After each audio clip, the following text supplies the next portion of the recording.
हर घर बिजली योजना के बारे में तो आपने सुना ही होगा। मीन्स गवर्नमेंट का काम था कि हर घर में बिजली पहुंचे।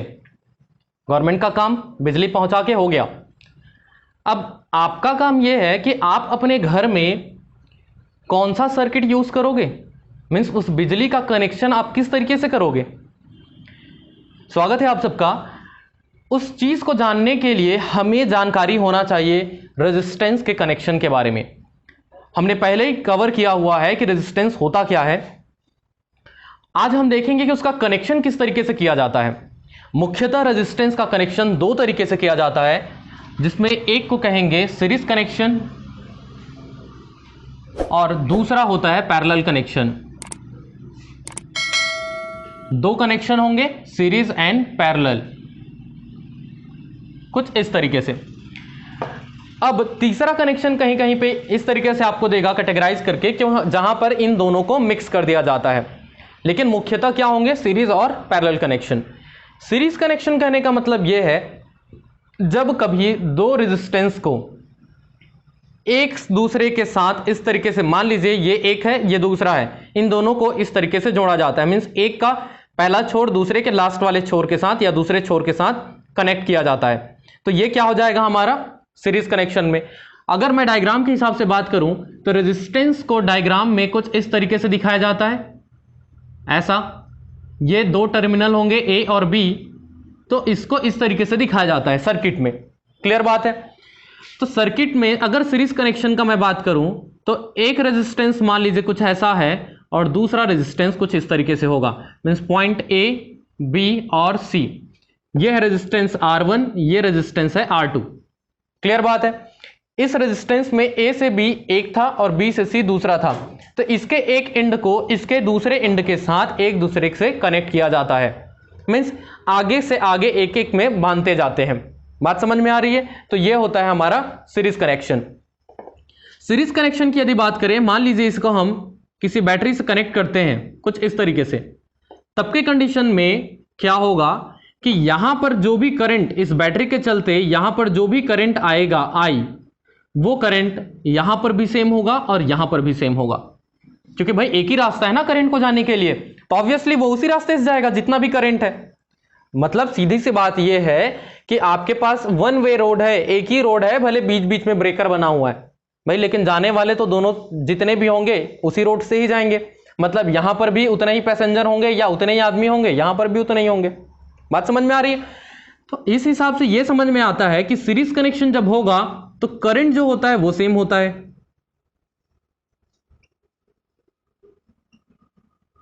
लेकिन अब दूसरी चीज बात करेंगे पोटेंशियल का। पोटेंशियल डिफरेंस जो V होगा वो इस R1 और इस R2 के लिए क्या होगा। तो पोटेंशियल जो होता है, या मैं डायरेक्टली लिख दूं, पोटेंशियल डिफरेंस जो होता है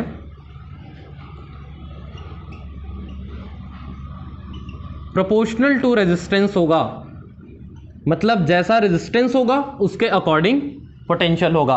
रेजिस्टेंस ज्यादा है तो उसके अकॉर्डिंग वहां पे ज्यादा पोटेंशियल ड्रॉप होने वाला है। मतलब ये समझ में आ रहा है कि पहला पॉइंट तो करंट सेम होता है, तो दूसरा पॉइंट ये समझ में आया कि वोल्टेज जो होगा वो डिफरेंट होगा। मतलब इसके लिए यदि मैं बात करूं करंट I1 है, इसके लिए करंट I2 है, इसके लिए पोटेंशियल V1 है और इसके लिए पोटेंशियल V2 है। तब की कंडीशन में हमें यह समझ में आता है कि I1 इक्वल्स टू I2 होगा, लेकिन वोल्टेज की बात करें तो V1 इक्वल नहीं होगा V2 के केस में। ये सारा किस कंडीशन की बात कर रहे हैं हम, सीरीज कनेक्शन की बात कर रहे हैं। इससे यह बात समझ में आता है कि जब करंट जितना यहां फ्लो हो रहा है उतना ही यहां फ्लो होगा। तो मान लीजिए कभी हम ऐसा सर्किट बनाए हैं और उसमें से कहीं एक जगह पे फॉल्ट आ गया, इस रेजिस्टेंस में फॉल्ट आया या यहां पे इस वायर में फॉल्ट आया, तो करंट यहां से आगे बढ़ ही नहीं पाएगा, क्योंकि उसके पास तो केवल एक ही रास्ता है। क्लियर बात है। तो यह है हमारा सीरीज कनेक्शन। सीरीज कनेक्शन में टोटल रेजिस्टेंस कितना होगा यदि आपको ये निकालना है। जैसे हमने कहा यहाँ पे R1 है, R2 है, मान लीजिए उसमें R3 भी जुड़ा होता, R4 भी जुड़ा होता, तो टोटल आपको जो निकालना होगा रेजिस्टेंस या नेट रेजिस्टेंस की यदि हम बात करें तो वो हो जाता है R1 प्लस R2, अगर 3 होता तो प्लस R3। मतलब जितने भी रेजिस्टेंस होंगे आप डायरेक्टली सबको एज इट इज ऐड कर दो, सबको जोड़ दो, तो वो निकलता है उसका नेट रेजिस्टेंस उस सर्किट के लिए। क्लियर बात है। इससे यह बात भी समझ में आता है कि इसमें यदि मुझे नेट करंट अगर निकालना होगा या टोटल करंट की मैं बात करूं इस आई का, तो ये क्या हो जाएगा हमारा टोटल पोटेंशियल डिफरेंस जो V जो है divided by total resistance. Net resistance जो होगा उसको यदि हम करते हैं डिवाइड, तो हमको यहां से निकल जाता है करंट की value. Total potential total resistance, तो करंट भी हमारा क्या होगा टोटल होगा। बात समझ में आ रही है। और वैसे भी यहां पे तो करंट सेम है। क्लियर है। अब हम बात करते हैं पैरेलल कनेक्शन की। पैरेलल कनेक्शन कहने का मतलब यह है कि मान लीजिए आपके पास कोई एक रेजिस्टेंस है R1 और एक रेजिस्टेंस है R2। ये दोनों रेजिस्टेंस का दोनों एंड एक दूसरे के साथ जुड़ा होता है। यह है पॉइंट A और यह है पॉइंट B। आपको डिफरेंस समझ में आ रहा है। यहां पे हम क्या कर रहे हैं, इस रेजिस्टेंस और इस रेजिस्टेंस के दोनों एंड, ये इसका पहला एंड है, ये दोनों एक दूसरे के साथ जुड़ा हुआ है, इसका दूसरा एंड है और ये दोनों एक दूसरे के साथ जुड़े हुए हैं। जबकि यहां पे ऐसा नहीं था, इसका दूसरा एंड और इसका पहला एंड एक दूसरे के साथ जुड़ रहा था। डिफरेंस समझ में आ रहा है। अगर ऐसा कंडीशन है, मान लीजिए एक ऐसा पॉइंट है, यहां से आप ऐसे बहुत सारी चीजें जोड़ते हो और ये सब एक साथ कनेक्टेड है और यहां पे एक साथ कनेक्टेड है, तो ये सारा क्या है पैरेलल है, समांतर श्रेणी में है। क्लियर बात है। तो यहां पे हमारा जो कनेक्शन होगा वो क्या होगा पैरेलल होगा। अब इसके कुछ खास बातें हमें जाननी है कि अगर मान लो ये ऐसा कुछ बैटरी से जोड़ दिया जाता है, तब की कंडीशन में यहां से करंट जाएगा I, वो करंट यहां तक आएगा I, लेकिन अब इसके पास तो दो रास्ते हैं। अगर तीसरा रेजिस्टेंस होता तो तीन रास्ते होते। तो ऑब्वियसली ये जो पैसेंजर जाने वाले हैं, ये जो लोग हैं, उनके पास जितने रास्ते होंगे वो उतने रास्ते से जाएगा ना। मतलब वो यहां से भी जाएगा और वो यहां से भी जाएगा। तो ये वाला मान लो I1 बोलता हूं और इसको मैं बोलता हूं करंट I2। तो दो करंट हो गए I1 एंड I2। तो यहां से जाएगा I1 और यहां से जाएगा I2। क्लियर बात है। लेकिन इससे ये तो समझ में आ गया कि करंट जो होगा वो सेम नहीं होगा।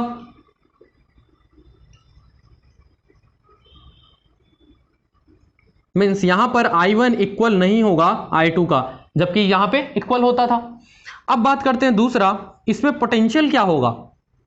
देखिए पोटेंशियल की बात ऐसा है कि पोटेंशियल डिफरेंस जो हम कहते हैं, पोटेंशियल डिफरेंस जो हम कहते हैं, पोटेंशियल डिफरेंस किसी दो बिंदुओं पे निर्भर करता है। क्लियर बात है। जैसे कि हम इसके लिए बात कर रहे थे, तो पोटेंशियल डिफरेंस इस पॉइंट और इस पॉइंट, इस रेजिस्टेंस के लिए बात करूं तो ये इन दोनों पॉइंट पे निर्भर करता था। और R2 के लिए यदि मैं बात करूं तो इस पॉइंट से लेकर इस पॉइंट पे निर्भर करता था। इस दो पॉइंट पे निर्भर करता है V2 और यहां पे निर्भर करता है V1। तो इन जब दोनों का टर्मिनल अलग अलग है, देखिए इन दोनों का बिंदु, ये दो पॉइंट अलग है और ये दो पॉइंट अलग है, इसीलिए यहां पे क्या हो रहा था, पोटेंशियल अलग अलग हो रहा था। पर यहां पर देखिए इन दोनों का एक टर्मिनल ये है और दूसरा टर्मिनल ये है। इसका मतलब दोनों के कंडीशन में जो पोटेंशियल होगा वो क्या होगा, सेम होगा। मतलब यहां पे पोटेंशियल V1 मानूंगा और यहां पे V2 मानूंगा, तो वो तो इस पूरे इस टर्मिनल के हिसाब से होगा। तो यहां पे वोल्टेज जो आता है हमारा वो सेम मिलता है। Means V1 is equals to यहां पे V2 हो जाता है, जबकि यहां पे ये चीज डिफरेंट हो रहा था। बात समझ में आ रही है। तीसरी बात जो हमें इसमें जानना है कि नेट रेजिस्टेंस क्या होगा, टोटल रेजिस्टेंस क्या होगा। यदि हमें देखना है तो नेट रेजिस्टेंस निकालने के लिए हमें सबसे पहले इसको 1 अपॉन में करके लिखना पड़ता है। 1 upon R which is equals to 1 upon R1 plus 1 upon R2। अगर तीसरा होता तो प्लस 1 अपॉन R3, चौथा होता तो प्लस 1 अपॉन R4। जितना होता उसके हिसाब से उसको बढ़ा देते। दिस इंप्लाइज दैट अब जैसा आप बेसिक फ्रैक्शन को हल करते हो, एक भिन्न को जैसा हल करते हो, आपको वैसे इसको हल करना है। और हल करने से ये आपको मिलता है R2 plus R1 upon R1 into R2, और ये क्या है 1 अपॉन R नेट बराबर है। तो हमें तो R का वैल्यू चाहिए ना, नेट रेजिस्टेंस चाहिए, तो इसको क्या करना पड़ेगा, उल्टा करना पड़ेगा। जब हम इसको उल्टा करेंगे तो यहां से हमको मिलता है R की value, net value R1 R2 divided by R1 plus R2। तो ये किसका कंडीशन हो गया हमारा, पैरेलल कनेक्शन के केस में। मतलब आपको सीधा यही समझ में रखना है कि जब पैरेलल कनेक्शन होगा तो 1 अपॉन R करके उसको जोड़ते हैं। जोड़ने के बाद जो आता है लास्ट में उसको पलटी कर देते हैं, उल्टा कर देते हैं, उसका व्युत्क्रम कर देते हैं, फिर आपका फाइनल आंसर आ जाता है। तो इससे यह बात समझ में आता है कि आप जब किसी चीज को इस तरीके से पैरेलल में जोड़ते हो तो नेट जो वैल्यू आता है वो नेट वैल्यू कम आता है। लेकिन यहीं पर आप डायरेक्टली इस चीज को ऐड कर देते हो तो उसका वैल्यू जो है वो बढ़ जाता है। मतलब मैं बात करूं, मान लीजिए ये R1 और R2 का वैल्यू 2 है, मान लीजिए 2 ओम है R1 भी और ये भी 2 ओम है, तो आप दोनों को जोड़ोगे तो क्या हो जाएगा टोटल 4 ओम। किस कंडीशन में? अगर सीरीज कनेक्शन हुआ तो। लेकिन अगर मैं पैरेलल की बात करूं तो ये क्या हो जाएगा 1/2 प्लस 1/2, हमको ऐसे ही करना होता है। इसको जब हम हल करेंगे तो ये क्या हो जाएगा 2/2 और दोनों कट के हो जाएगा 1, और 1 को फाइनली जब उल्टा करेंगे तब भी कितना आएगा 1। तो यहां पे देखिए नेट रेजिस्टेंस कितना आया 1 और यहां पे नेट रेजिस्टेंस कितना आया 4। मतलब इसके कंडीशन में जो प्रतिरोध है वो सीरीज में ज्यादा होता है, जबकि समांतर श्रेणी में यदि हम देखें तो प्रतिरोध कम होता है।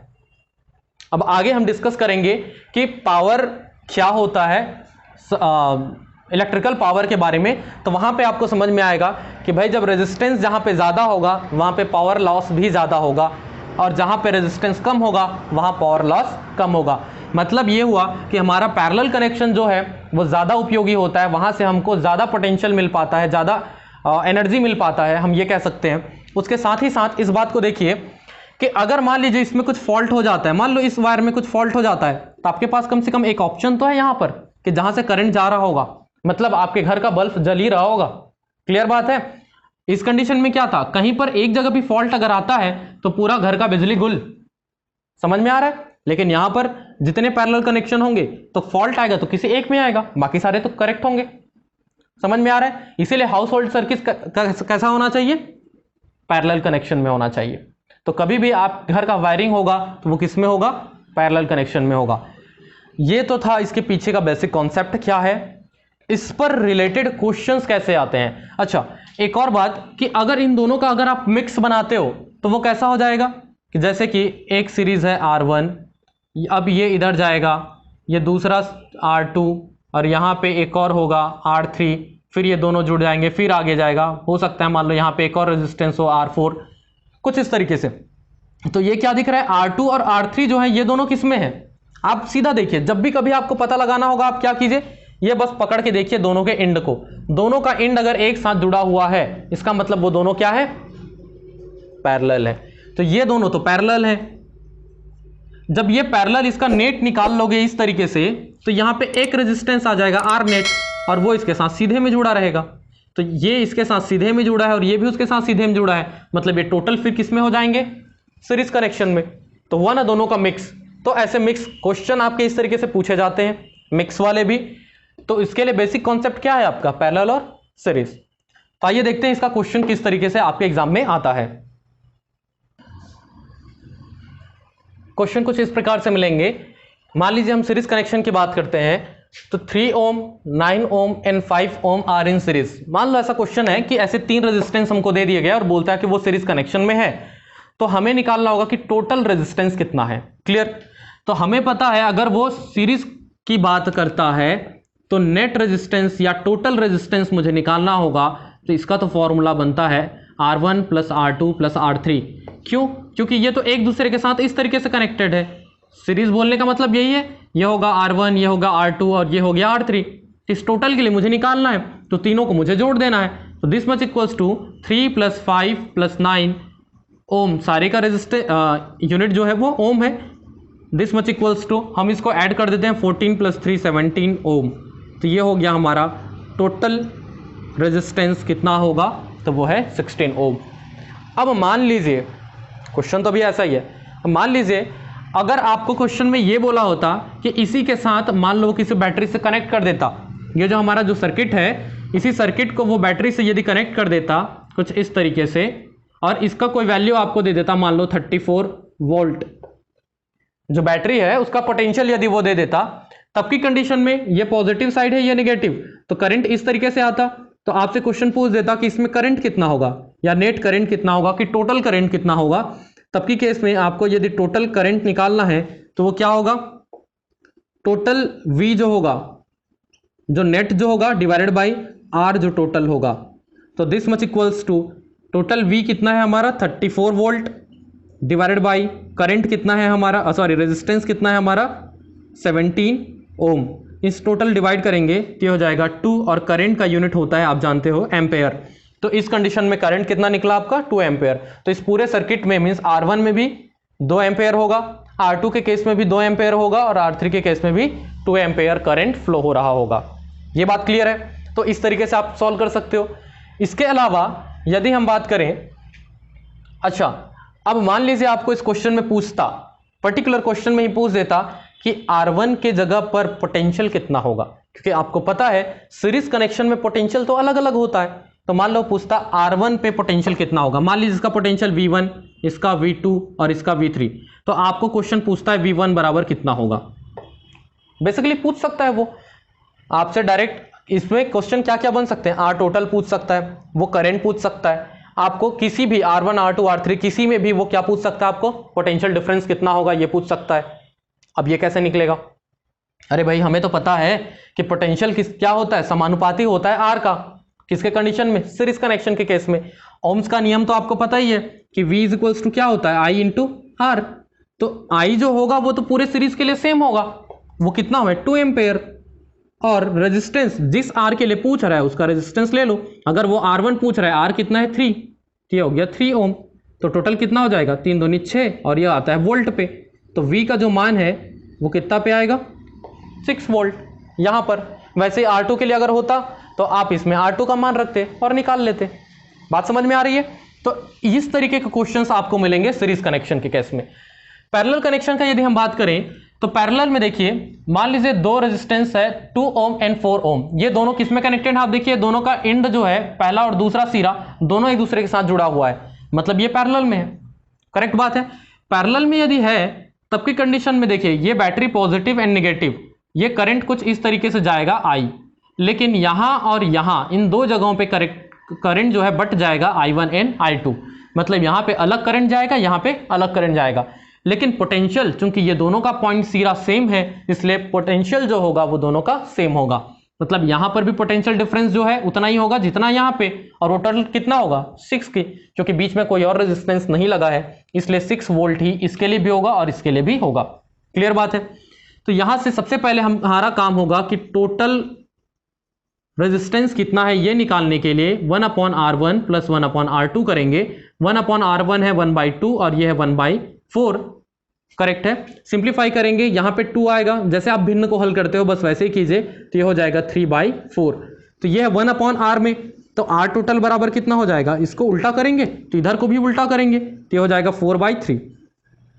किसमें आएगा? ओम में, क्योंकि ये रेजिस्टेंस है। क्लियर बात है? तो ये हो गया हमारा टोटल रेजिस्टेंस। तो अगर मुझे टोटल रेजिस्टेंस पता है, टोटल वोल्ट पता है, तो मैं ये टोटल I निकाल सकता हूं, टोटल करंट। तो total current is equals to या I इज इक्वल्स टू हो जाएगा V/R टोटल। तो V है हमारा 6 वोल्ट और R है हमारा 4/3।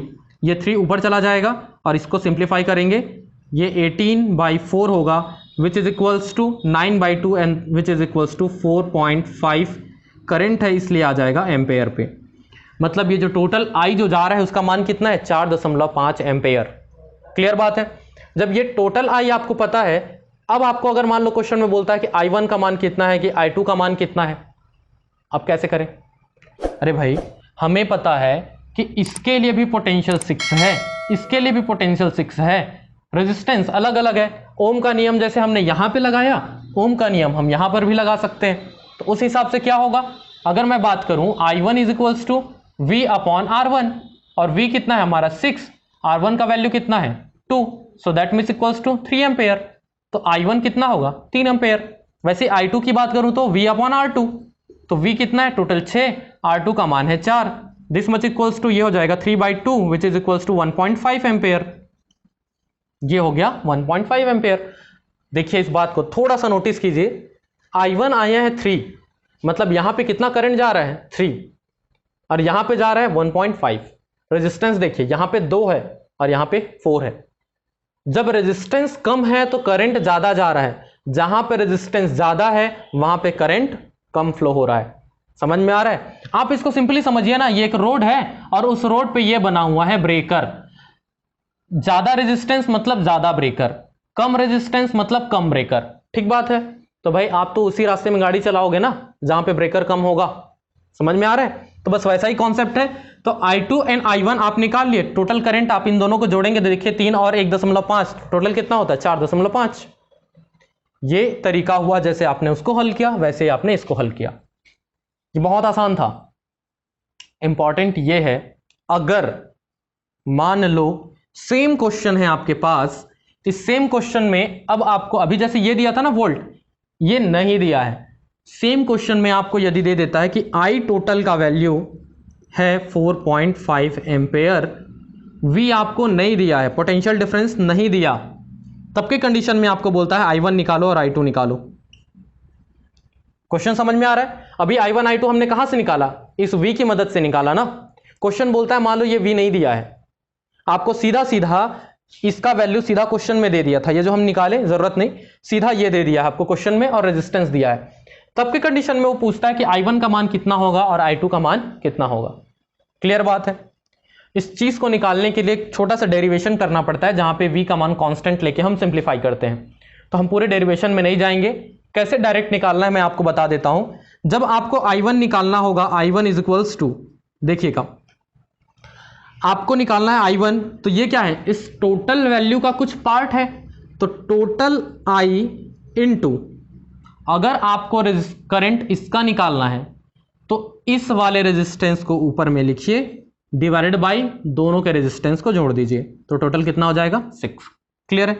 दिस मच इक्वल्स टू, ये कितना है? 4.5 इंटू, ये सिंप्लीफाई करोगे तो ये हो जाएगा 2/3, ये डेसिमल हटाओगे तो ये हो जाएगा 10। अब यदि हम इसको कैंसिल करते हैं तो 5 से करेंगे तो ये 2 टाइम्स हो जाएगा, ये 9 टाइम्स हो जाएगा, ये 2 और 2 कैंसिल और ये 3 से 9 कैंसिल, तो आ जाएगा 3 एम्पेयर। I1 का वैल्यू कितना आया? 3 एम्पेयर। देखिए I1 का वैल्यू 3 एम्पेयर, करेक्ट बात है।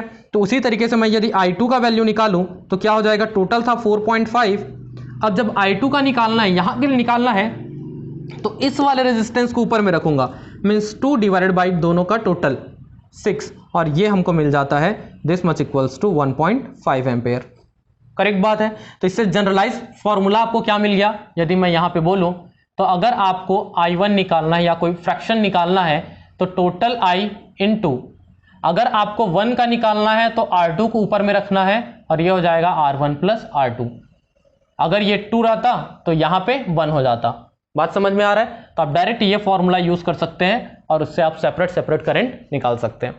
तो क्वेश्चन जो इसमें आता है series connection and parallel connection में सिर्फ इतना ही है, इसी पे बेस्ड क्वेश्चंस घुमा फिरा के पूछेगा।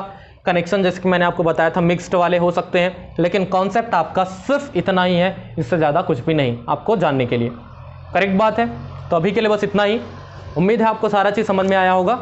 अगले वीडियो में मिलेंगे जहाँ पे हम बात करेंगे इलेक्ट्रिकल पावर के बारे में, कि पावर क्या होता है, आपका जो घर में जो इलेक्ट्रिसिटी बिल आता है उसका जो यूनिट जो होता है वो यूनिट क्या होता है और उसका कैलकुलेशन कैसे करते हैं उसके बारे में। तो बस अभी के लिए इतना ही। Stay safe, keep learning. Thank you.